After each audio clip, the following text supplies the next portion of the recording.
Come on, guys. It's normal. You'll do nothing. You'll do nothing. I'm the man of the hour, Joe. Too sweet to be sour. What you see is what you get, and what you don't is better yet. I'm the women's pick. I'm the men's regret. And if you win against Chael Sonnen, you made a bad bet. I don't have much left to say other than you have seen nothing yet.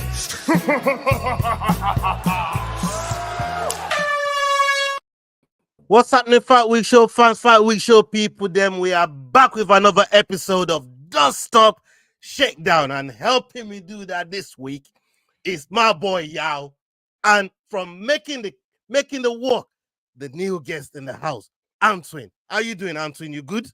Yeah, man, I'm good. I'm good. I appreciate y'all letting me jump into your mix, man. I appreciate it. No. We really appreciate you as well for pulling up on the show. You know, you've been mixing it up with us on in the live comments, and you've got your own platform as well, making the walk. People, make sure you're going over there. If you're a fan of the Fight Week Show, if you follow the Fight Week Show, make sure you're going to show some love to Making the Walk on YouTube and follow them on their socials as well. I'm sure he's on Instagram. You find him on there, and we're going to tag him and put him in the description below. And as you can see, the man from South Africa, Yao, is in the house. How you doing, bro? Big ups, Ola. Big ups, Making the Walk. So today I brought an unannounced guest with me, the current middleweight champion, Monsieur Dricus Du Plessis. Dricus, welcome to the Dust Up and Shakedown. I'm not even gonna hate. And I know what you're trying to do, but the other guy, one of my fiercest competitor, likes to get under my skin. Likes to this brother here. He ain't William, but he might as well be. Fucking yo! Oh, You starting this shit about me, son? You know what I mean? What's going on? that boy snuck in here. You know what? If there's a week that I could have done without you being on the show, is today, bro. But here we are. You still hurting, brother? You still hurting, bro? I've been licking my wounds all week, bro. Like this shit ain't easy. You know what I mean? Like, yeah, it ain't easy. Yeah, like easy ain't easy. Yeah, easy ain't even a conversation no more. It's Dricus's era.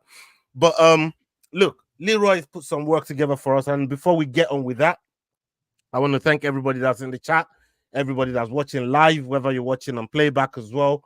Please make sure you're showing love. Make sure you're hitting the like button, share button, subscribing to all these gentlemen on the screen and their platform. And please make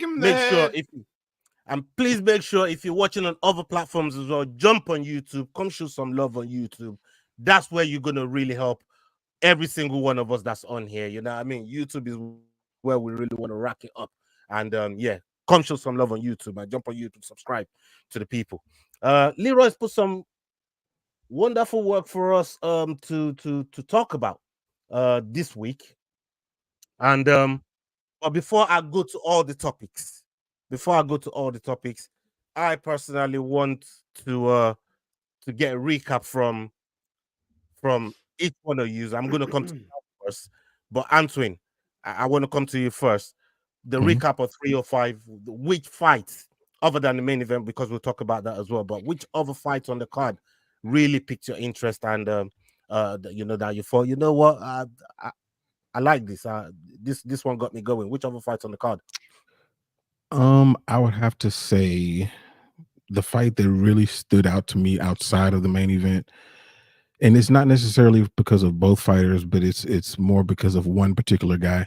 It's the Carlos Prates fight against Li Jingliang. Prates showed, I already knew he could strike. I knew what he could do, but Li Jingliang is a dude that has a ridiculously iron granite chin, doesn't get dropped like that, doesn't get hurt like that, even though he's got a big ass head, he still doesn't get dropped like that, and he was still able to put his lights out like sleep, like taking a nap. So Prates is a problem for welterweight. He needs to be fighting somebody in the rankings. But that one, that really, really impressed me. Yeah, man. What about you, Jordan? I mean, we saw a lot of the card together, but other than the obviously main event, which we'll get to, Yeah. like which other fights really, maybe Bro, the one that got that you? Gamrot and Hooker fight paid off. Yes. Like Oh I honestly my thought God. Oh my God. Yes. Please I talk honestly about thought Gamrot was going to take that quite easy. Well, not easily. Yeah, I mean, Hooker always makes it a dogfight, but I thought Gamrot was probably just going to like chain wrestle, pressure him as much as he can, and I thought Hooker wasn't going to have much room to breathe. And man, what a fucking fight that turned out to be. You know what I mean? Like, and if we're not even going for main card, like below that one, I think the next one that everyone kind of underestimated for me was Ricardo Ramos against Josh Cordoba. Like a lot of people might think that Cordoba took it, they might have just nicked it, but Ramos isn't an easy dude to get for either. So that was another one on the card that I was quite happy with. Yeah, man. For me, I mean, Yao, do you have a different one apart from the main events? Because of your boy, do you have enough? Do you have The one? man is muted. He does this every week. It's too much excitement. He can't even talk about it. You know, as you guys went through your fights, I was like, oh, wait, that's my one. Oh, wait, I want to do that one.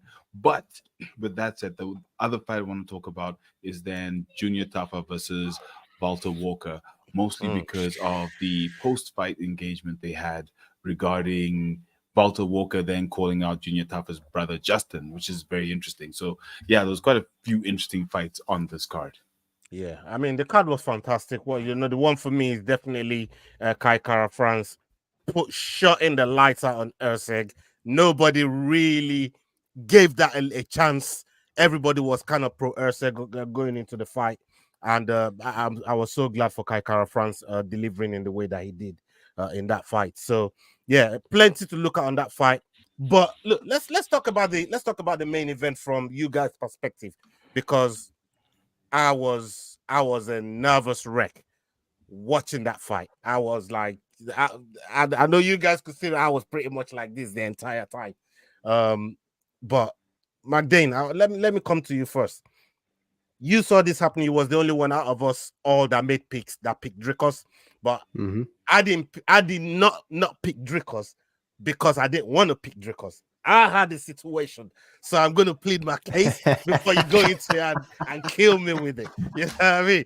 My policy. You had to back your countrymen, brother. I get it. Yes, I get it. that's Like, my policy. no Everybody that knows, man, that's been watching me from a long time, I never pick against my countryman. It's just not something that I do. I throw a lot of fighters under the bus when I need to pick, if it's going to earn me points. But in this one, I never really go against my countrymen. So that's my reasoning for picking, not because I don't want to pick Dricus or don't think Dricus could win the fight. I know what Dricus is capable of. I've spoken to him multiple times, and he's yeah. But please, you give us your thoughts on the fight and all the good things that you saw.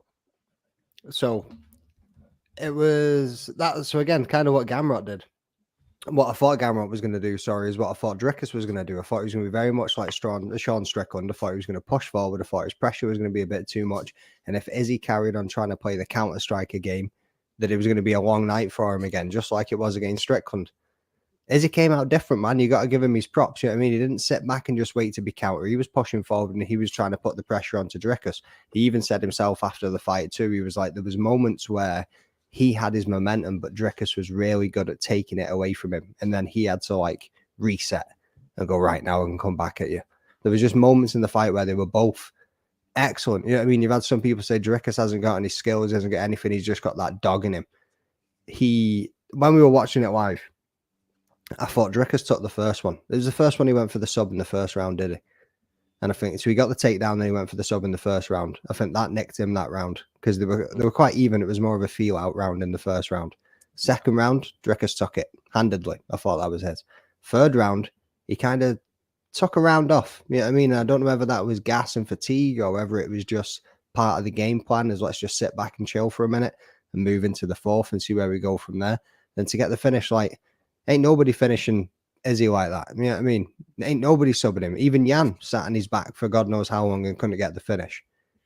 But both fighters, man, you got to give it off to them. Like the beef was settled, the respect was given, and I thought it was a great fight between the two. I would love to see it again. And like I say, it was good. It was good to see Izzy mix it up and not just come back in and just be the sit back and counter strike. I said to somebody, I can't remember who it was, the day, I think it was either on fight day or maybe the day before fight day. And it was, he isn't defending, he's going for a title this time. And the mindset you're going to have going for a belt rather than defending a belt is going to be completely different. Yeah, you're absolutely spot on. And a lot of the things that you mentioned there absolutely wrong through. Antwin, let me come to you. I mean, you saw the fight, the preparation, and the beef, the race beef that that was actually loading up before fight day. Yeah. But we get to fight day, and these two, they get to it. What's your take on Izzy's approach? Because he said he didn't care about the belt. And sometimes if you're too in your mind about who you're going to fight and not worrying about what's at stake, it can take you off your game plan a little bit. But what's your take on the whole approach and how Izzy delivered his fight? You know what? Like, I was proud of the way that Izzy handled himself, in the sense of not letting his emotions dictate how he was going to fight. The fact that he did go forward and wasn't on his heels the same way that he fought when he fought Sean Strickland, when he fought, even Paulo Costa, a fight that he won. He was still, if you look at the finishing sequence, he's back towards the cage and he starts to go forward, and that's when he starts to win. He took a different approach in this, and he knew that he had to upset Dricus's timing and not allow him to be comfortable. And the thing about Dricus Du Plessis is, in my opinion, and y'all might get mad at me for this, but I don't really care, he's the most skilled person I've ever seen. Like, the dude, like his ability to just be offbeat and be awkward is his superpower. That's what makes him good, because you really don't know what he's doing. Sorry to cut you there. Does it remind you of Blueface? Does it remind you of Blueface? Offbeat rapping? Bro, you know what I'm talking about, right? I know exactly what you're talking about. And for some reason, Blueface was successful for the time that he was. Pinpoint for the time that he was. But so the thing about Dricus, and Robert Whitaker said this in his interview on his podcast, is that because of that awkwardness, you can't catch a rhythm and can't catch a timing, and before you know it, he's doing whatever he wants to do to you. And that's exactly what happened in that fourth round. At the beginning of the fourth round, Izzy was starting to find his time, and he started to download what Dricus was doing, and you could see Dricus going backwards. But then Dricus remembered, oh, I can wrestle. And the very thing that Dan Hooker did against Gamrot by threatening offensive submissions to keep Gamrot from getting closer to his hips is exactly what Izzy wasn't doing. And that's how the finishing sequence happened. So Dricus continues to impress me in whatever awkward fashion that he has. But I think that things will get a little bit more difficult when he starts to face people who are more on the grappling side. But I can't front. I mean, he did what he did, and he won, won the fight. But I still was impressed with Izzy and the way that he handled himself. Let me push back a little bit there on that last bit there when you said people on the grappling front. Would you not put Bobby Knuckles in that category? I think that Robert Whitaker is a good wrestler, but there's two parts of it. You can wrestle, and that gets you to a certain point, but then you have to be able to finish. You can't just wrestle him to the ground, and then now we're in the area of jiu-jitsu. It's a two-part game. So I think that Robert's going to be able to use his wrestling offensively to threaten a little bit, but you got to be able to do something after that. And I think that that's where Dricus will be able to use his power, use his awkwardness, and his explosion and all that stuff to get things back on his side and be offensive for him. So in other words, what you're saying is you can't wait to see him and Hamza Chimaev. I mean, at least for a round and a half. At least for a round and a half, it's gonna be nasty. But after that, I mean, DDP, he got cardio. I don't know where he picked it up. But Yeah, they sell no, cardio. this is They a- sell that- cardio in Africa, in South Africa. They sell cardio because he picked something up on sale or something. bro. That no surgery did Yeah, him a when world of good. And when you grow up on a farm, you tend to be strong and you normally have good cardio because you have far to go to do anything. Right, yo. The man that knows about all the people then that grows up on the farm, bro. knows Yo, all the yo, man that sell cardio. You know what I mean? Knows all the man that sell cardio, knows He's the got people them that sell cardio load packs, bro. shedding. Like load shedding is a crazy thing in South Africa. Y'all never has load shedding. It's Not a like that. thing of the past. Hey, it's weird, isn't gentlemen. it? Load It's shedding weird. is And, done. like, how many Bro. South Africans have we had that have cut off because of load shedding? And y'all don't Yow's know the on meaning tap, of brother. load You know what I shedding, mean? bro. Yow's in that mainstream, right? He's on that government electricity. Is in like bloody Hollywood out there in South Africa, man. You know what I mean? You don't see that place, man. But yo, please tell us what you know. What's the mood in South Africa been like the whole week since Dricus pulled off this win? You guys believed in him. Everybody believed in him. The Springboks followed him out there. They did their job over there in Australia, and Dricus did the job for you guys. How's South Africa been? What's it like? Look, South Africa has been such an interesting place, especially because the Olympics are happening at the same time, of which we got a few gold medals. So between the gold medals at the Olympics, then the Springboks beating the Aussies convincingly, then Dricus. So even before the fight, it was electric. Dricus was all over the news. As soon as you hear the Springboks, the next thing was Dricus is fighting Izzy. Every single news broadcast on the hour was talking about it. There's adverts everywhere. He's now partnered, like he sponsored up the Yin Yang. Speaking of which, this is Dricus's energy drink, endorsed by Dricus Du Plessis. It's out now in the shop. So he's now got his own energy drink as well. So it's literally been Dricus everywhere. And then when he won, it's turned him into an absolute superstar. It's insane. It's absolutely insane. We are absolutely ecstatic. It's I can breathe now. But yeah, just not to cut off, sorry, but I've got South African guys that work at my place, and even that, like, they don't follow MMA, they don't follow anything, and even they were getting Dricus appear on their Facebook feeds and everything over the weekend. He's man, everywhere. You can't go around. Everyone knows the name. Everyone knows the achievement. Everyone knows we have a multiple world champion, especially because he was there with the Springboks. And there's such a strong following for the Springboks. They're the back-to-back World Cup champions, the most successful rugby team in the world. So to have him being coupled with them backing him, them being in the cage with him, it's literally gone absolutely viral here in South Africa. The president is actually going to, I think the Minister of Sports, So that's what Giddy just said there. The president didn't give us a day off, but I sure as hell gave my guys a day off. Yeah, I mean, go on, Giddy. Salute to you, Giddy. I mean, when you look at the achievement of Dricus, is absolutely insane. You know what I mean? From EFC, KSW, coming to the UFC, staying undefeated, seeing a couple of bad boys along the way to the title, and every single time it just defies logic to a lot of people in the way that he fights. It defies logic. But the one thing they always say, I've gone back and listened to what Izzy was saying as well, and I'll talk about the fight in a minute. They all say how strong he is. When he grabs hold of you, that's when they all say, oh my God, I didn't know he was that strong. Like Izzy said, from when that Gable got locked in, there's no way he's breaking it. He weren't breaking it. He knew from the Gable lock, it was over. That's what he said. From when he got me around the waist and I couldn't break it, I knew it was pretty much done. So it was just formalities till basically Dricus took his back and choked him out.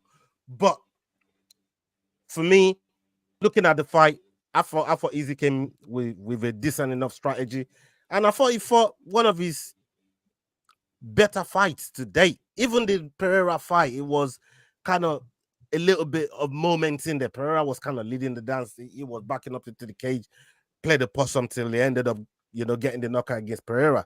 But like this was probably his best showing in terms of putting everything together, letting his shots go. The combo, obviously, he didn't do that against Strickland, and but that's in the striking department. Because when you see the striking numbers, it was I couldn't believe what I was saying, and I thought, oh my god, I can't believe he's that high up on striking numbers. But we know the control time and the grappling that Dricus was putting in might have been taking the edge. So I don't know what the scorecard actually would have been going to the fourth before Izzy got finished. But on the whole, Dricus mixed it up very well. He mixed up the striking with the grappling to get the control time. So whichever way it was going, he still looked good in the first 2 rounds. And like Jordan said there, it took a round off, but he came like a bat out of hell in the 4th. And thought, no, we ain't having this. And like you said, it's almost like he remembered, oh yeah, I can literally take this man down at will. And I want to say something there. What you're saying now is, and what you guys have described is exactly what I said before the fight. For me, the coaching is the key. Izzy did the same thing, and just in increasing success over the 3-4 rounds. Dricus came out different each and every round, which is why we can even say he took off in the 3rd. And that is the secret of why he's unbeatable, is because you don't know who's coming out the next round, because he's gone back to his team and they've said, okay, 1, 2, 3 did or did not work. Do this now. So the guy that just came out is now suddenly a bit different. Now you couldn't adjust fast enough. And that's exactly what happened to Izzy in the 4th. So that's the reason that Dricus is so difficult to beat. It's not just because he's awkward. And I don't call it the most skilled unskilled. I call it the dirtiest strike. Like it's just dirty, but it's so effective. There's nothing clean about what he does on his feet. You think he's going to fall over. Like half the time, he looks like he's going to topple over, but somehow he's connecting. Somehow he's getting to you. And it's like, but are you in a street brawl? But no, it's technical somehow. But yeah, I just wanted to say that it's for me, that's what the difference is, the team. Yeah, coming off the back of what Yao just said. Sorry, let me just jump in here. And this can be a 2-parter, because when you were speaking, there was something I wanted to ask you as well. So I'll just quickly address Yao's. So did you guys see the clip of Izzy after the fight? And he was talking about in the 3rd when I think Izzy cracked it. No, was he go? He sprawled. Dricus went for a takedown. Izzy sprawled, and he was like, I bounced his head off the canvas. And when he was about to stand up, so when we were sitting watching it live, and this kind of feeds into what I was going to speak to you. Obviously, we all had our own horse in this race. We all had whoever we wanted to win. You wanted Izzy, I wanted Dricus. So in that moment, when I seen him sprawl and he hit the deck, I thought, oh shit, he just cracked his head on there. Which obviously, you're going to feel it. When he was getting back up, when I was watching it live, I was thinking, right, Dricus knows that Izzy's going to come in here, and he knows, and he stands up, it's going to be dangerous, and he's going to lunge, he's going to crack him, he's going to try and kick him in the head, he's going to try and do something. You know what I mean? So I thought, and from the angle that the camera was on the TV, you couldn't really see Dricus. It was more at the side, back of the head, that you could see him and you could see Izzy. And I thought he's just biding his time because he doesn't want to stand up and get cracked. But from what Izzy's perspective was, and it was cool because when he stood up, he fucking jumped forward and cracked Izzy. Like, you know what I mean? He had that timing where, to me, it was like he was biding his time thinking, you ain't getting me, son. I'm going to make sure I've got the time to stand up here. And then he lunged forward and landed a left. I think he landed on him. Yeah. But from Izzy's perspective, he was like, that man was gassed. I seen him sitting there taking a deep breath. And it was probably a bit of both. You know what I mean? It was probably a bit of best of both worlds where that's how it felt to Izzy and that's how it looked like to him. That was his perspective. And Dricus was going, fight IQ. I ain't standing up right now because if I stand up too quick, you're going to get me. And how can I do this? And that then fed into the point of Izzy saying his awkward style of, you think you're going to have the momentum, and he cracks you and makes you reset. And he said that was one of those moments where he was just like, right, okay. And he just had to reset himself and go forward again. So then what I wanted to come back to, like, and it was just interesting with you saying that, I kind of led onto it. But what you were talking about before, Ola, was about the strike counter. Again, own horse in the race. Whilst we were watching that fight live, Izzy had the highest strike count. But honestly, from watching it as we were, how were you feeling the rounds were going for Izzy? I didn't personally, and maybe because I was backing Izzy. Sorry, backing Dricus. I had Same. a bit of bias towards how that fight was going. You know what I mean? You know, I mean, you put your blinkers on. Sometimes you feel like it's going for the one that you're favoring a little bit more. Yeah. How did you feel in that, like throughout the fight? Because I felt like I didn't think the peppering or the volume was doing that much damage. Where I felt like there was times where Dricus would catch him, and I was thinking that's how Pereira had him, because he'd go up against the cage and just kind of, you know what I mean, get the lateral movement on the go and try and circle out a little bit. There was those times where I was thinking, damn, like he's not landing as much, but he's hella more effective. You know what I mean? So what was it from your point of view? For me, and very, very interesting question you asked there, because in the moment while we was watching it, at the back of my mind, I'm thinking the people that are counting these strikes, I went looking at it like that, because I thought Dricus had more of a complete round performances in those rounds, even though the strike count for Izzy was high. I think the grappling, some of the damaging shots, and the takedowns, they all come into factor, and just shady for Dricus. And I did say on the live show, I gave Dricus the first 2 rounds. It was very, very close, the first one, but I thought maybe Dricus shaded it. Second round, definitely Dricus. Third, gave it to Izzy. And then the fourth, like I said, it was just the way Dricus came out, the way he shot out. I thought, whoa, okay, this brother means business. It's either it was feeling the pain from the third round, taking the third round off, and Izzy had a very, very good third round, and some openings there that didn't quite, go his way. But all in all, I always felt at the back of my mind that the actual look of the fight, Dricus was shading it, not by much, but the strike counter is telling you something different.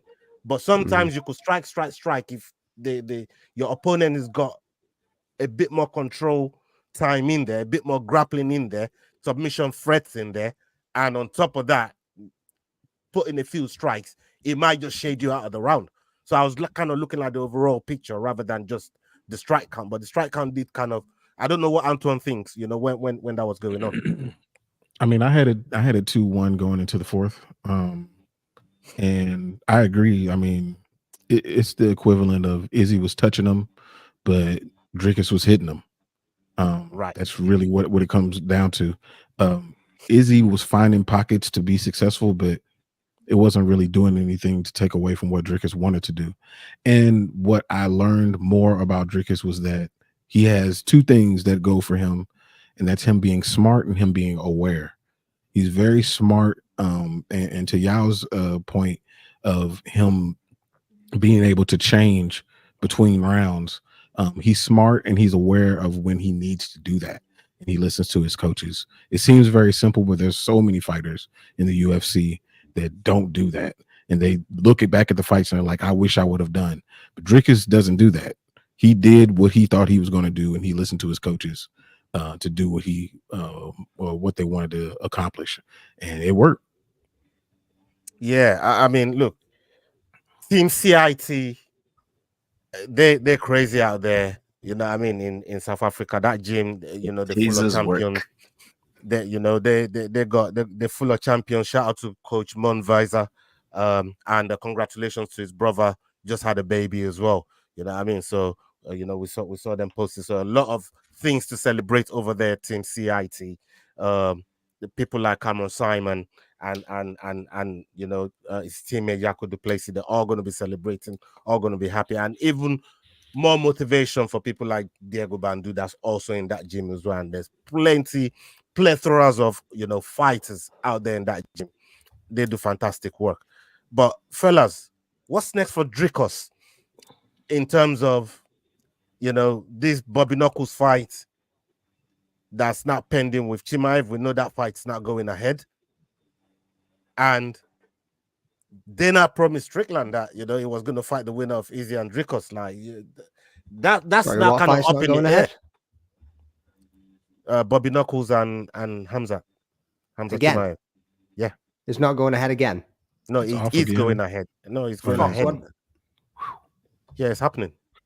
No, I know it's happening. Sorry, I thought you said it was off.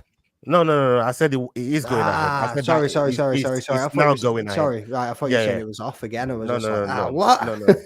So that's what I'm saying. That in light of that fight going ahead now, do we hold fire on Strickland, see what comes out on top, and then because the A side should get a choice now, you know what I mean? Dricus is just defended against Izzy, which is the fight that everybody wanted to see before Strickland came into the mix in the first place. It's almost like Strickland spoiled the party for everybody when he beat Izzy and took the belt, because everybody wanted to see Dricus and Izzy right at the height of that beef. You know what I mean? But the injury to Dricus, he had to sit out, bring Strickland in, and now Strickland is in the mix. But who does it? Who does Dricus fight? And if you had to choose, who would you be advising him to choose, Yao? Let me ask you first, Yao. Who would you be advising him to choose if you had to choose between those two guys now?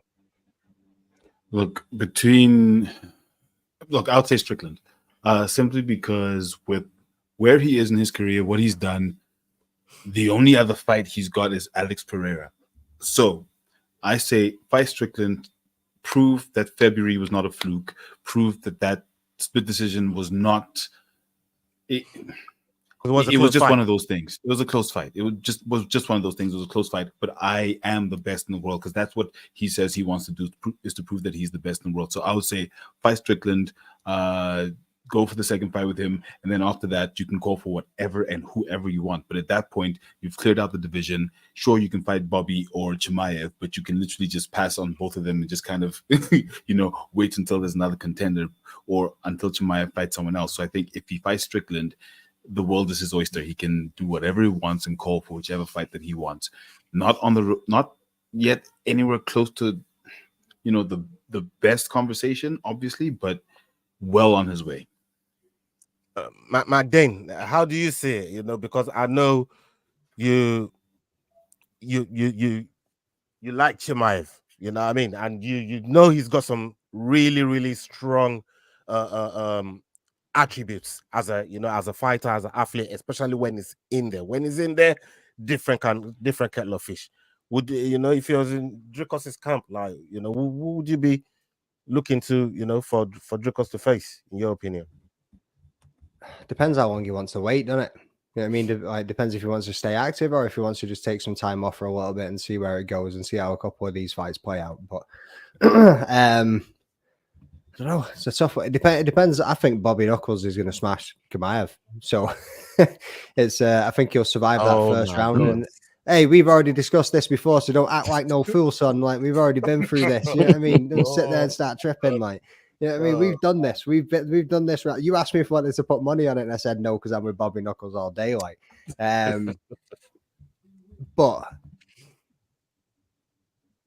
if Bobby Knuckles wins, I don't even think it should be him. I think it should still be Strickland. If I'm honest, he beat Whitaker. You know what I mean? He beat him. Like, and it wasn't even close. And that Strickland fight, you could argue Strickland won it. So that's the one that makes sense to me personally. So to that point, or he waits to see how other fights in the division play out. Cannonier and Barrow. You know what I mean? However you say his name, Braulio. The fighting nerd might be able to come up and give him a bit of a challenge. That'll be an interesting one to see too. Izzy's talked about coming up there to see Dricus for a minute still. I mean, not Izzy, Usman. But that's a whole different talk. You always got to bring him into it, don't you, bro? I didn't, bro. He said it, but I want to come to Antoine first. Oh, then leave me the hell alone, bro. You've already seen countryman smashed by DDP. You want to see another countryman get fucked? I'm just saying what he said. But you might as well get Sadiq Youssef and Kamaru Usman to fight Dricus. Put them together. Yeah. And it might still not be enough at this point. Yeah. But Antoine, let's talk about this whole Strickland situation now, because we know that Dana's promised Dricus, your next defense will be in South Africa, bro. Right? You win, your next defense is in South Africa. And these brothers out here, they want Dricus. I mean, they want Strickland to go to South Africa now with the kind of person Strickland is. How do you see that whole build up?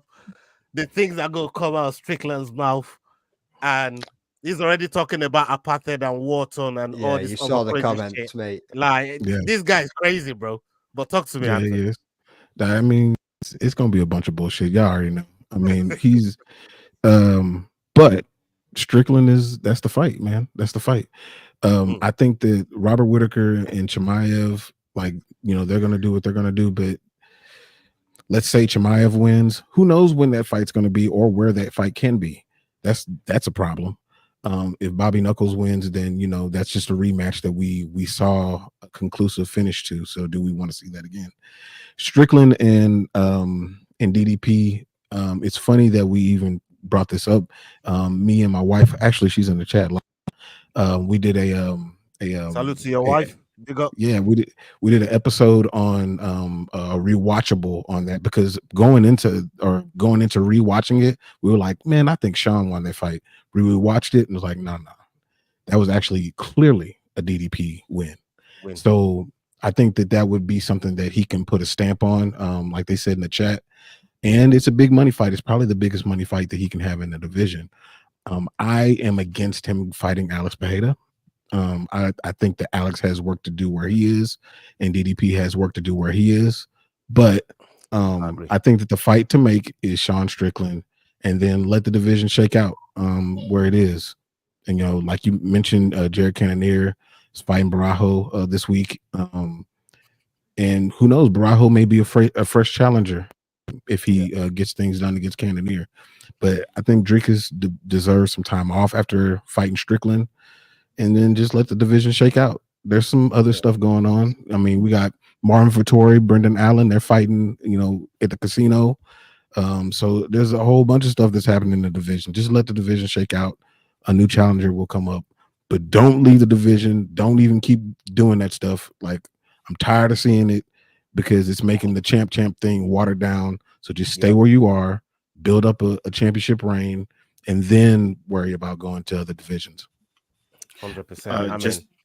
Just on that, in terms of his journey, and I think this is kind of where I was. I'm 100% with you. So Dricus is number 4 in terms of the all-time middleweight win streaks with 8. He is 8th. Obviously, number 1 is 13 with Anderson Silva at the top. In terms of title fight wins, as much as it doesn't seem very spectacular, with only 2, he is at number 5 in terms of the most title fight wins. So he is well on his way. And at the age of 30, it means that he can fight whoever's at the top of another division and become the champ and a proper champ within the next 3 years, if possible. And when we say proper champ, clear out your division. Have no one else to challenge you before you go up. I agree with you 100%, because, champs win these days and they're always like, oh, I want to go, I'm going to fight Leon. I mean, it's really stupid. So I agree with you 100%, but for me, he literally is that close. 3 years. That was Islam. That was Islam. That was Islam, right? No, let's not talk about Islam yet, man, because Antoine, and I'm gonna leave that for another day, because we got a whole conversation about that. I saw your ratings video and your overratings and the overrated, the underrated. Yeah, we saw that. I saw that video, and we gotta have a conversation about that sometime. we talk about champ, but then you've got Pereira that wants to be champ. Yeah, I mean, like, I'm waiting on the day that they chuck that man into flyweight and put 2 dudes in there with him and just see what happens. I'll tell you something now that Dricus is doing. There's something now that Dricus has done so far since he's won the title that none of these other champions have done, and I rate him for that. Not calling out Conor McGregor, because, bro, hey, that's a shout. That, by the way, that is a shout. That, I'm telling you, all these fighters, flyweight champion, featherweight champion, like Ilia Topira wins the title, calling out, like, bro, why don't you worry about like looking after the division? Look after that division, man. Beat everybody in there. Make sure you build a legacy, and then you can then call out who you want. But on winning the title already, you're calling out. This is what all these guys do. Put Conor's name in their mouth. But Dricus ain't done that not once, and I respect him for that. Even if it was just for the clout, because if he did it, Conor will latch onto that straight away. He would, but he hasn't even given it any fucking any air, and I respect him for that, man. You know what I mean? That's one thing he's done that's even separated from all these other champions. And I'm sure if the women's champion as well, if they had a chance, they'll probably call out Conor. That's how crazy it is that all these people want to get on the mic and just call out Conor for no reason. You know, it winds me up. It absolutely winds me up. But how wild are those images that have come out of that? That World Diddy that was trying to dance in him actually ended up on his hip. You know what I mean? I was like, oh no way. Yeah. You know what I mean? It's wild, man. It's wild. Absolutely crazy. But yeah, let's get on to the other topic here, because Dana has been losing his mind since the press conferences from the Contender Series people. If you haven't been watching, it happens on Tuesday out there in Vegas. Go and check it out. There's a lot of talent that we know that's passed through our platform, and they've gone to Contender Series and and done beats over there. So go and check it out, people. But Lira has put a clip together for us. Let's hit it. During the post-fight press conference for Dana White's Contender Series, White labelled Merab Dvalishvili as next level stupid after the machine posted a video of himself to social media receiving stitches to a gash over his eye ahead of his title fight against sharpshooter Sean O'Malley. About Merab's cut, he posted it. Our guys are so dumb. It's next level, unbelievable. It's all the stuff that I talk about boxing. What I will give boxing is when something happens in a camp, man, let me tell you what, it does not leak. Our guys can't wait to throw it up on social media. It's a small cut. It's no big deal, but obviously needed to be posted. Against a guy like O'Malley, who's a sharpshooter and who's a very accurate puncher, now all of a sudden there's a big target for him. And why the would you want him to know that? It is next level stupid. Some of these guys are so stupid, it's mind-boggling. It's unbelievable. Unbelievable, Jeff, as they say over here in football. But let me come to you first, Yao. Dana's pissed off. And you could see, you know what? I've seen him cuss other fighters as well, leading up to a pay-per-view. And you go hard sparring without wearing a headgear and get busted up, but then posting it. Is it within his rights to be losing his head like this, or like is he making a meal out of it? Look, we know that Dana is not the biggest fan of Merab because Merab is part of Aljo's team, and Merab did not want to fight Aljo for the title. So he's already not a big fan of Merab. And then Merab goes and does something that is generally silly, but I mean, this is the machine. We're talking about the machine here. Merab Dvalishvili, I've seen him jump into a pool, swim back and forth, and spend about 2.5 minutes underwater. This dude is insane. So Dana's pissed off, but when Dana doesn't like a fighter, it doesn't take much to push him over the edge. He didn't say much when Paulo Costa did it. He didn't say much when Charles Oliveira did it. So I mean, it's clearly targeted. And I'm not sure which fighter put it out today, but there was a fighter who put out that fighter privilege in the UFC is a real thing in terms of, let's call it nepotism. If a fighter is liked, they get whatever they want. If they're not, they don't. And this might just be another view of that because, like I said, I mean, John Jones, okay, fine, that was a full-on injury, but fighters post these things. It is what it is. But for him to go off like that, okay, Dana, now we know you really don't like Merab. And when he wins the title, I'm not saying that he's going to beat Sean, but when he wins the title, Dana's just going to be back there looking unhappy or pulling Ngannou where he doesn't put the belt. Was it Ngannou? Yeah.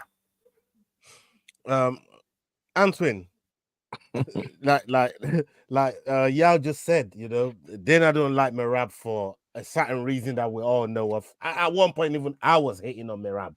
Like, come on, bro. Just fight Aljo, man. You know what I mean? Like, what's wrong with you? But please talk to me. What do you make of Dana's outburst in that press conference? I mean, you know what? Like, Yao's right. Like, Dana does kind of have it out for Merab a little bit, but that was stupid. Like, why would you do that? That's dumb. That's just plain dumb. Like, why would you put out into the media to a sharpshooter, hey, I'm hurt right here? You know what I'm saying? Like just, and I think that maybe he's looking at it from, you know, in addition to him not really Merab not being his favorite, but in addition to that can sway the fight odds, that can sway people actually wanting to watch the fight, because the people who are on Sean's side may lean a little bit more now because they know, okay, Merab is coming in hurt, he's stupid, like, you know, Sean's going to win it. I think I'll just watch the highlights. You know what I'm saying? So it's just, it's dumb. I mean, and Dana's, if you give Dana a microphone in front of his face, Kevin Aioli asking him a question, he's gonna let some shit fly. So it's dumb on Merab's part, but it's just Dana being Dana. Yeah, Jordan, we've seen Merab and the type of fighter he is he one of those guys that don't even care about that injury there and think I'm still gonna come and take you down, and I'm gonna do what I need to do regardless of what cut I got, whether I posted it or not. What do you think? You know, Merab. He's already excuse me. He's already posted multiple videos already. Going, this is my third time training wrestling today. This is a fucking fourth time I'm doing this. Or what? You know what I mean? Like he's already like backtracking a little bit, going, it's just a small cut. I'm not bothered. Just a small cut. I'm not bothered.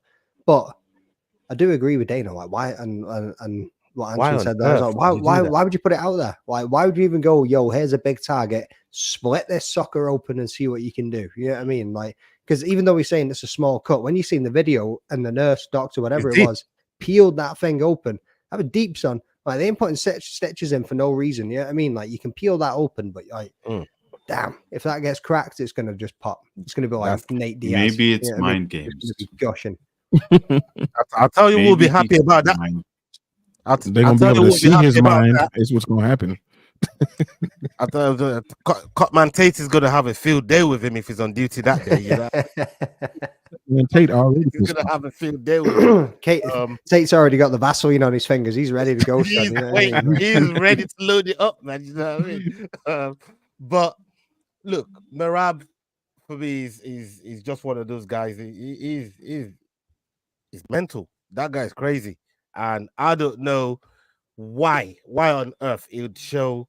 I mean, look at Francis Ngannou when he got injured and he had to come in and fight Cyril Gane. He had to hide which knee. They kept that out of they kept it out. Somebody, I think they said, I'm sure I heard Nixick said somebody from the Performance Institute kind of leaked it to the opposition or something along those lines, and then he went down and checked the odds, and then he saw the odds changed, and that's what confirmed that Ngannou's injury had been leaked, right? They did everything they can to keep it on the wraps, right? But if it's not through no fault of your own and that gets leaked, then fair enough.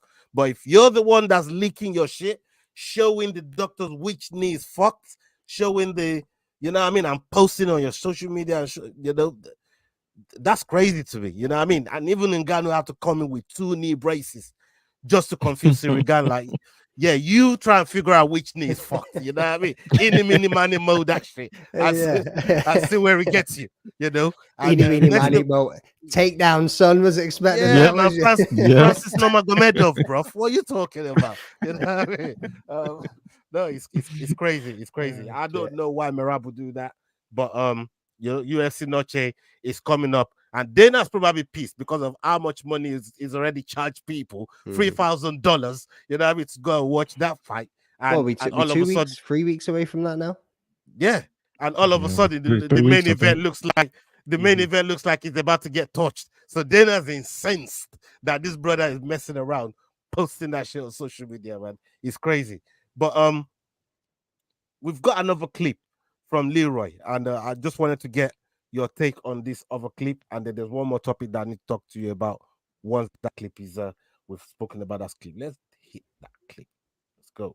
During a recent upload on Adesanya's YouTube channel, Izzy opened up about the exchange he had with Du Plessis after their bout. Oh, he just gave me a lot of props, a lot of love, a lot of respect, and you know, I accepted it, and I shook his hand. And then after his interview, after when we were living in the cage, we just talked and he said, sorry, maybe, I can't remember, but what did he say? He said, just gave me a lot of props. And he said, hey, you know, I'm a big fan. I'm like, of course. I was like, I know, like, and I said, look how far we've come from way back then. Who would have thought? Now we're here.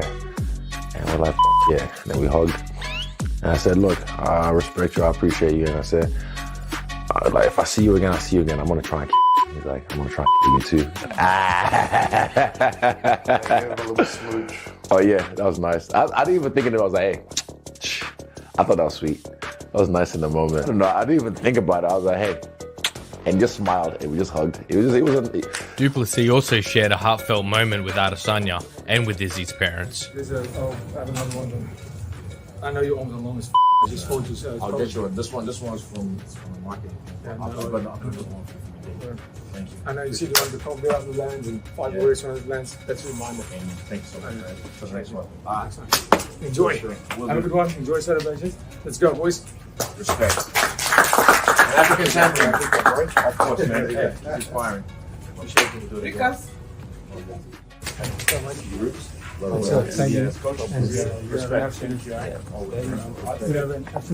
said to you, I knew of you. Never ever. Very good signs. You're absolutely warrior. And thank you for raising a warrior. Thank you so much. Thank you. And enjoy the off time.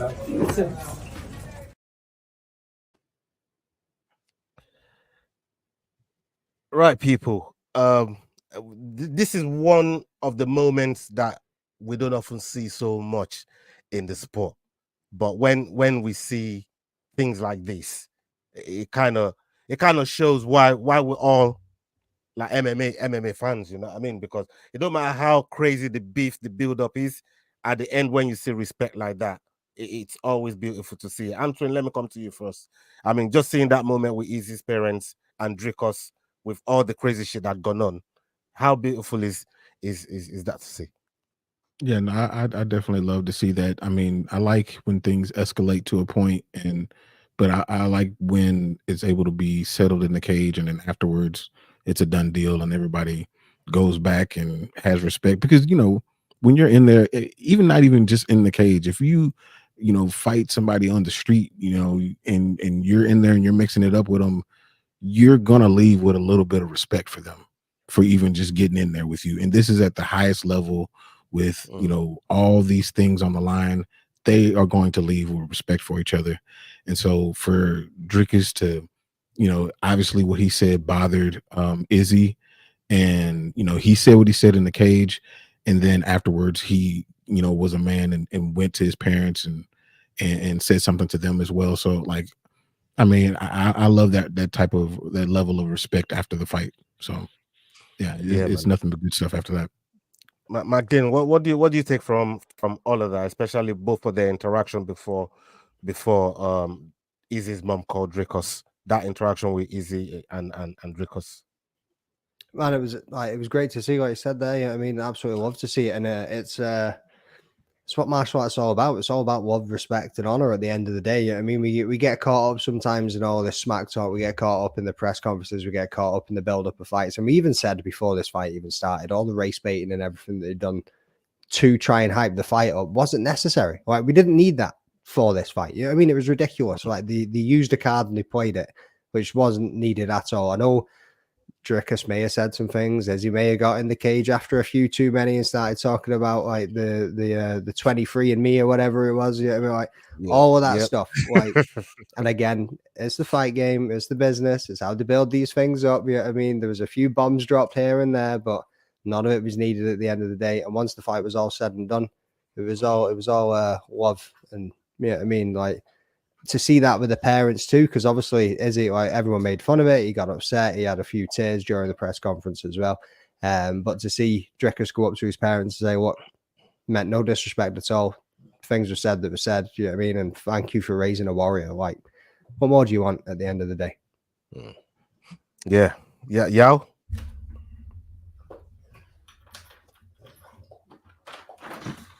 You're on mute. You're always on mute, you brother. What are you doing when you're not talking on the mic? Like, what's going on that's so loud in that room? Yeah, I mean, So, Dricus reminds me of McDaniel killing me here. So Dricus reminds me of the head prefect at high school, the kid that everyone loves and can get away with any shit that he wants to. He's lovable, The privileged white guy. Is but that what you're saying? it's not always that. No, not here, not anymore. But ironically, he is. To be honest with you, I mean, to have his own energy drink in this country already. I mean, to be honest, that is the height of privilege. That's some privilege. But with that said, so for me, I'm not surprised that he was 100% respectful after the fight, that sort of engagement happened. You could hear from the beginning, he said, listen, I didn't disrespect anyone. All I did was tell the truth. And that's what his rhetoric has been from the beginning. And then he just kind of poked and prodded Izzy along the way, just poked and prodded Izzy. And then Izzy would react with like a Hitler video or something ridiculous. So, Izzy was trying to go there and Dricus was just poking him, lots of fun. So that interaction was beautiful. I'm glad that Izzy hadn't taken anything personally, that he also knew that it was just fight business and that he was commensurate enough to actually have that engagement, receive the gift, and, wishes his now former opponent well and stand there as two true African champions. So it was beautiful to see. Yeah, man, 100%. To me, Africa won, and that's what I take out of all of that. Just seeing all that interaction, everybody African in there supporting, and it's a nice thing to see. It's something that I've always wanted for the continent, and I'm just happy that Dricus is now being passed the torch, and he can now go on, hopefully to dominate the division and put in a legacy of his own, a run of his own. We're looking forward to seeing it. But whilst we're there on that, one sec, just before you jump on. So whilst we're there on that, obviously, Africa won. We're going to be going to South Africa, and he's going to be getting his next title shot there. Well, his next title defense there. Right, Yao, you're the man on the ground on this one. It ain't easy setting things up in Africa, son. I don't know what it's going to be like setting things up in South Africa. You know what I mean? The logistics of it, let's not say there's no corruption. Yeah, I mean, there's a lot of things that will go off in the background, which will make this thing. I don't know how the PFL just got things set up so easily from the looks of it. You know what I mean? From this side of the fence anyway. But how smooth do you think that they can set up that show and get it done? In terms of setup, fairly quick and easy. I mean, we've done Commonwealth Games, we've done World Cup. Now, I know those are different types of tournament setups, but in terms of facilities, I wouldn't say come a dime a dozen, but we do have world-class facilities. The catch is the exchange rate. That would then sort of determine, but that would help because if you are coming from somewhere like Dubai, the States, or whatever the case is, it is a cheaper destination to go and watch the UFC than anywhere else because we have the exchange rate that benefits people from the outside to come in and watch. So if we still push it as a very international event, it would work. Where a lot of people are saying Pretoria, Times Square, it's the right sort of size. Think it holds maybe about 20,000 odd. We're not looking for a super insanely sized crowd. So not anything like Loftus Versfeld where they play the rugby, which can hold up to like 50,000. I don't think we're going to get anywhere close. So, anything in Pretoria, Times Square, 15 to 20,000 seater, definitely will book it out. It would work logistically. Like there shouldn't be any issues at all. I'm really looking forward to it. I think it would be an amazing show. Heck, they could also go to Sun City and try and recreate the Rumble in the Jungle, throwback to Ali versus Foreman, the great African fight, something like that, the first time here. So Sun City is another option. Sun City is an extremely high-end option. It's a world-renowned option. They have the international golf challenges. They used to have a lot of high-level boxing back in the day as well. So it's already known as a fight destination. So maybe Sun City. So we do have quite a few options in and around South Africa with regards to where they could host it.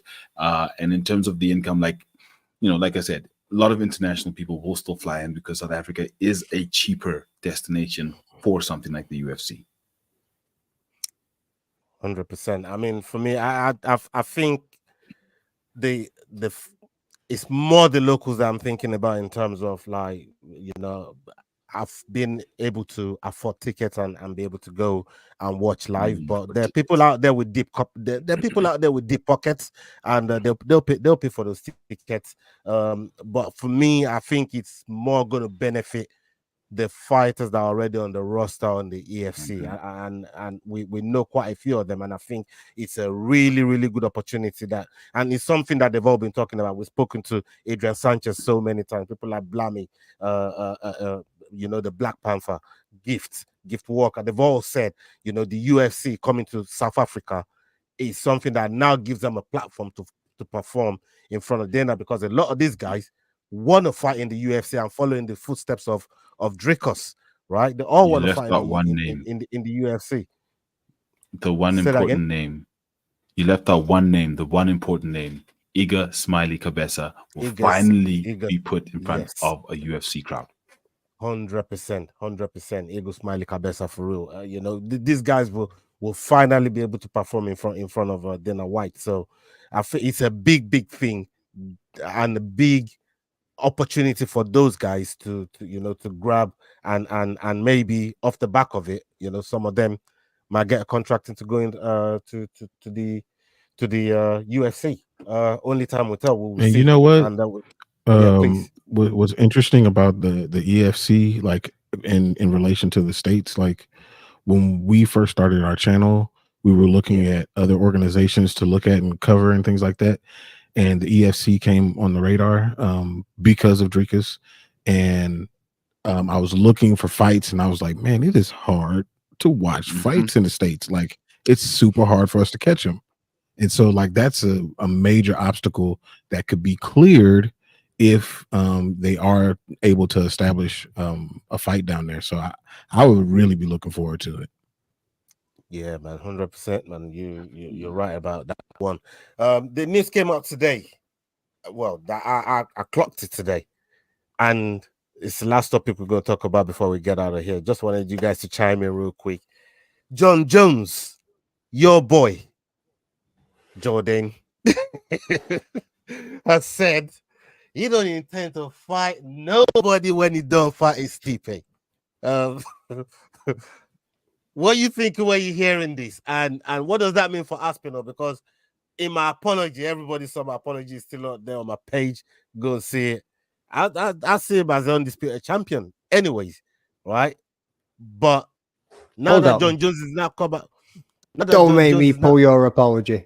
Are you about Tom? You see him as the undisputed champion. Now, yeah, I said Jones should have vacated. I thought you didn't I say Jones should have vacated. Jones should have vacated. Hold on, let me land. Jones should have vacated. Him fight for. He shouldn't be defending the interim, anyways. You know what I mean? But them two should have done for the undisputed title, and whoever one Jones can come back and see them when he's back from his injury. That was my point. So, which is why I said, because he won the fight, he should then be the undisputed champion, and that's how I view it, right? But Jones now coming out saying, he's not looking to fight anybody else apart from Stipe when when it's all said and done, when after this fight. Well, man, how you feeling about that? What does that mean for Thomas Pino now? I'm sick of this question. I'm sick of these roundabouts. I'm sick of absolutely everything to do with this matchup, son. You know what I mean? It just keeps going round and round in circles. John Jones is your brethren, bro. You know what I mean? Let's talk about it. Yeah, I mean, I've got one half of the man's gloves in the cupboard, and it's going to remain in the cupboard. That shit ain't even going on display. It can sit in there signed and get dusty. Mate, like, yeah. But just need to wait and see at this point. He's going to keep saying what he's saying because it's getting the stir on Twitter. Yeah, I mean, I think he's just playing that troll. I've said this before as well. Like, I think he's literally just going, people don't like it when I'm saying this. I'm just going to keep on saying it, and I'm just going to keep winding people up. And he even said, I think the other day, maybe yesterday, that if they make him a big enough offer, who knows? So I think he's just playing two sides. And at this point, I'm like, right, cool. We all want to see him fight Tom. Whether he does or he doesn't, it's in his hands at this point. Like, we're going to see this Stipe fight. That's going to be happening, whether we want to see it or not. And now we just need to wait and see whatever he decides to do. Whether he's going to ride off on his bike up the mountain and into the sunset, or if he's actually going to come back and unify the belt. Yeah, I mean, but again, yes, light heavyweight, incredible career. What he done throughout his career, you can't knock it. Like, man was the GOAT, as Dana likes to say. He goes absolutely nuts for him. Yeah, I mean, like the glazing from Dana. Dana even said recently himself, "Yes, I'm going to glaze all day, and I know you guys hate it too. Like, but he's still going to be doing it. Like, he just does. The man doesn't care. You know what I mean? Like, so you look at his heavyweight record, and you go, Gan, Stipe, 42-year-old Stipe, 43-year-old Stipe, whatever he is. Yeah, I mean, looked like he was walking with a limp the last time we seen him at a show. So, light heavyweight career, full respect. Heavyweight career, if he walks away after Stipe, can you really give him that much due for beating the two guys that he did? The man with no grappling that he took down and made it look easy against, and then an old retired firefighter. Yeah, crazy. Antoine, I want to get your take on the whole John Jones thing, as a whole, and the way that I keep saying it. Jones has had one fight, 2 minutes in 4 years. Yeah. It's 3 years out to get to heavyweight. The fight took 2 minutes, and we ain't seen him for another year. So that's 4 years. We only saw him for 2 minutes. So what's your take on this whole Jones, Stipe, Aspinall triangle? And I've asked the boys before: should Aspinall start getting disrespectful to Jones just to get him out of pocket a little bit, get him out of character, and see if he can really prize him away from that Stipe fight and make the Aspinall John Jones fight? Well, Tom's not going to do that. That's not even his character. But he already is. He already is, though. I love that video. I still, if I'm John, I'm like, that's cute. That's cute. I mean, when it comes down to it, like, John Jones right now is a ceremonial heavyweight champion. That's what it is. It's a ceremonial champion. Aspinall is the best heavyweight in the world, period. However, when I think about this John Jones situation, it reminds me of the George St. Pierre situation. George St. Pierre took 4 years off, came back, fought a person who he was the champion, but what did y'all really think of Michael Bisping during that time? He really only had one eye. We knew what was good. And so he fought him, beat him, choked him out, done deal. Robert Whittaker was right there to fight him. But he was like, nah, I don't think I really want that. I'm done. And that's the difference between John Jones and GSP. John Jones said, nah, I'll milk this for a little bit. Is there an easy fight that I can take? Yeah, sure. You can fight old man Stipe. Okay, I'll do that. But that's really the only difference. John Jones is just a troll. He's going to troll and milk it as far as he can, make people upset because he loves to do it and he loves to get those reactions, and everybody's giving it to him. He's going to fight Stipe and he's not going to fight Tom. He's just not. He's not going to fight him, because if he fights Tom, let's say he fights Tom and he beats him. Let's just say he beats him. Then what? Alex Pereira. So now you got to fight Tom and you got to fight Alex. then you beat Alex. Then what? Somebody else is going to come. It's not going to ever end. So I think if I'm John, I would have dropped the belt already. But John might as well just fight Stipe and leave. That's what we all want to happen anyway. And we really don't even want the Stipe part of it. Just leave. you are one of, if not the greatest fighter to walk the planet. And at this point, for me, nothing's going to change that. Nothing at this age of being 37 is going to change that. So if you just want a cash grab, go ahead, grab your cash in November at MSG and go ahead and get out of here so we can get back to business. I mean, you mentioned a really good point that I didn't really thought about. I mean, the amount of wicked fighter that Jones has swerved, because Francis Ngannou was right there, and he made that fight. And he made that fight long. He didn't want no part of Francis Ngannou at the time that we were talking about, and it was, it was already there. It was already, building for heavyweight. Ngannou waited for it. As soon as Ngannou left, John was like, "I'm ready." He's gone. Okay. All of a sudden he's alive. He's ready now. Tom is here. He's injured, but he's gonna be fit enough to fight Stipe. Like, bro, if you're fit and you're the best heavyweight in the world, fight the man that's got the interim title. That's the only fight that matters. You should be unifying the belt as a champion anyways. You should be saying, listen, I want to unify that belt. There can't be two kings in this division. Yeah. I'm going to make sure I go out there, put this guy back in his box, take that interim away from him, and then we'll know who the undisputed king is. But he's not doing that. And that's what drives me nuts. And I know that John Jones has a lawyer in Yao. Yao, please. You was gonna say. Will the defense attorney please step forward? No, there's no defense. I think everything Anton said is 100%. If John had gone up, won the title, and said, listen, I'm going now. I've proved I'm the best all round. There's no question. Without having wasted time, no one would have said a word. We all would have been like, yes, this is the greatest fighter ever. There's no question. But the fact that he's then, but of course, back then, I mean, he was 35 or so. The fact that he's waited this long is what's now making us all ask the question and making us all forget the greatness that is John Jones, the undefeated one who will walk out of any room with no one else walking out. He's the only one who will walk out of the room if he goes with anyone else. So I'm doing my best here because honestly, I agree. He just needs to drop the belt or fight Tom. But that's not going to happen. I love the content Tom's putting out. It's starting to, be very, very direct. Let's go find the room, let's find out if he will be the only one walking out of that room. So I think Tom needs to keep on going. I think that was quite British humor. I think Americans have been looking at that content going, what the fuck is this guy doing? Like, hey, I get it. I talk to enough British people. I understand. I understand you guys are saying that funny, but I understand.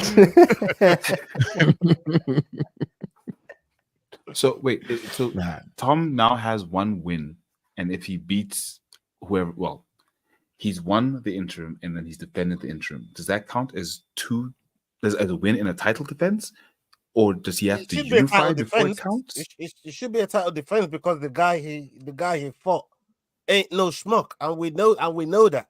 Blades ain't no dickhead. I mean, in terms of the record, it should be a title defense to my eyes. That's title defense, legit, and that's why I said because no one's ever defended an interim. So, but no one ever defends an interim. So, does an interim defense count as a title defense? That I actually haven't asked the question before. It should be. Yeah. It does. It should be. Yeah. And somebody has before. I want to say Henan Barrow defended in interim belt back for in bantamweight, but he'll probably he'll get his little rubies in his belt.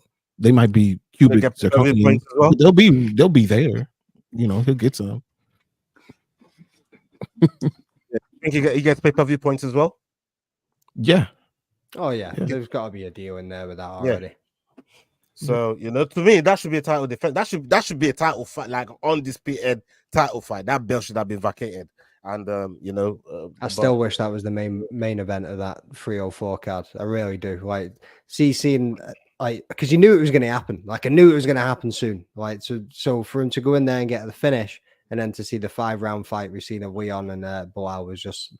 It was flat, you know what I mean? The atmosphere and the Then I was so pissed off with that card, man. Then I was so pissed off with that card. It was unbelievable. He need to be pissed off at himself for making that card in the middle of the night and disrespecting them fighters and them fans like that.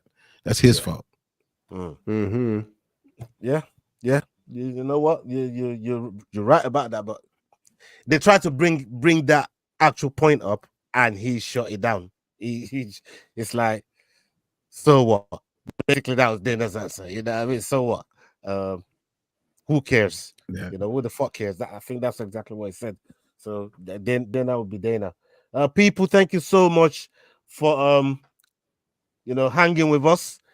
Salute to Antwi for pulling up, making a walk. Salute to you. Thank you so much. Jordan. Yeah, man. Big up yourself, man.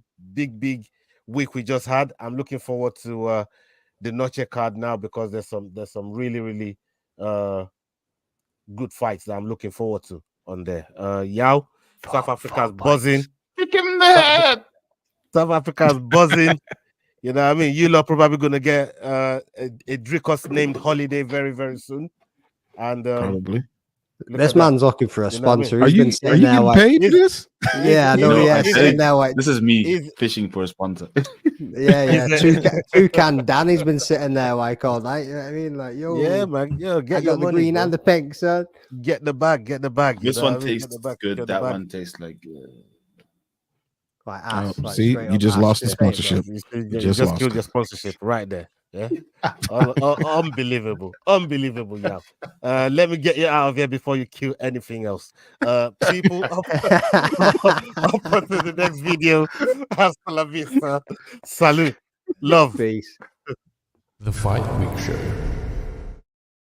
Hey guys, this is John Anik from the UFC. You're watching the Fight Week Show. Please subscribe, not now, but right now.